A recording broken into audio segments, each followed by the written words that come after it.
What's up, everybody? I'm Stan, and welcome to Detail Comics, where we go over comics in detail. This is iRate Reviews, the show where I go over a comic book, its art, its story, give you my impressions, and let you know whether it's something to go back to the shop for or not.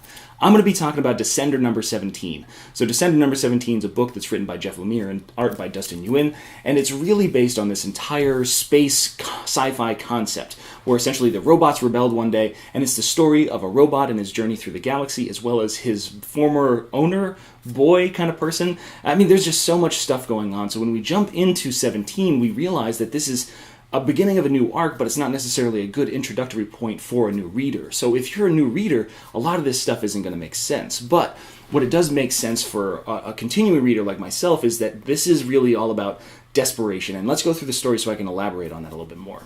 In the individual panels, what you're going to see is you're going to see the adventures of Tim 21 and Tim 22, as well as Andy and Effie, and then Tesla and Quan. And they're all going to be having their own separate story arc that's kind of interweave throughout the remainder of the book. And when we introduce these characters, we realize that Tim 21 and Tim 22 are in a struggle for life and death, and then we see that Andy and Effie are kind of on their own base, kind of stranded-ish, but they're together and they're wondering exactly what that means. And then you've got Tesla, who's trying to escape her cell and ultimately is rescued by Quan. So after we introduce those things, then we kind of lose all the text. You know, we lose any part of the story that's relying on words, and everything else is relying on the art of Dustin Nguyen.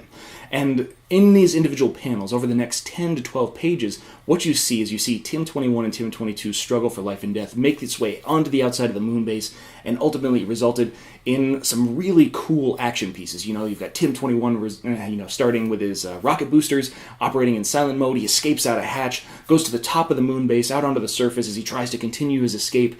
He gets, pelted with some rock material, some asteroids basically, and ultimately he ends up having to do the unthinkable, something that he was never expecting to have to do. In the story of Quan and Tesla, basically he hotwires the door, gets her outside, and then you see them kind of taking on these individual robot counterparts where they're Tesla's just kicking ass and Quan is trying not to get his ass kicked. Basically he's trying not to be fried this entire time. And they make their way through the moon base, they're trying to find a way to get to some transport, they stumble across Tim 21's stuff, and because he's not in his holding cell or his area where he's supposed to be, and then they stumble across the Warbots, this entire army that the robots are building to go to war against the humans. And that was really cool structure. And then in the center section, the middle part of this, we see the relationship of Andy and Effie and how it progresses.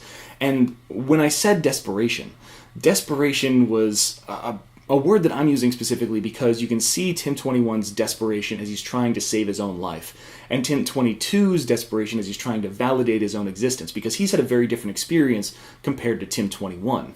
Tim 21's naive, he was loved, he was helped, and then he was basically abandoned for 10 years, whereas Tim 22 was abused, and he ended up murdering his host. And then you've got the desperation of Tesla and Quan. They're trying to escape. She's trying to get back to her father. They're trying to find a solution to this whole war robot problem. It's a different kind of desperation. And then Andy and Effie, they're desperate for connection. They're desperate for the love. They're desperate to rekindle the relationship that they once had. And while they do rekindle some portions of it, it's not necessarily what they would want or what they would expect or what Andy felt like he needs. And that's really cool because the entire center section where there's no words that really take place, you don't need them. They become superfluous. They're extraneous. You don't need the text to tell you the story because the visuals do such a good job of kind of conveying the passage of time in these events.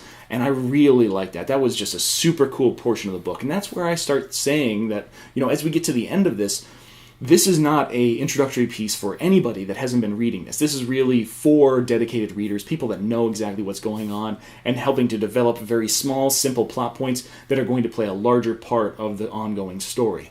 And I really like the way that's set up. I can't recommend it for people that are interested in Descender. I can recommend that you go get the first trade. I can recommend that you go get the second trade, and I'll include links for those. But as far as going to pick up Descender 17, this is not going to be a fun introduction. You're going to wonder, what the hell is going on?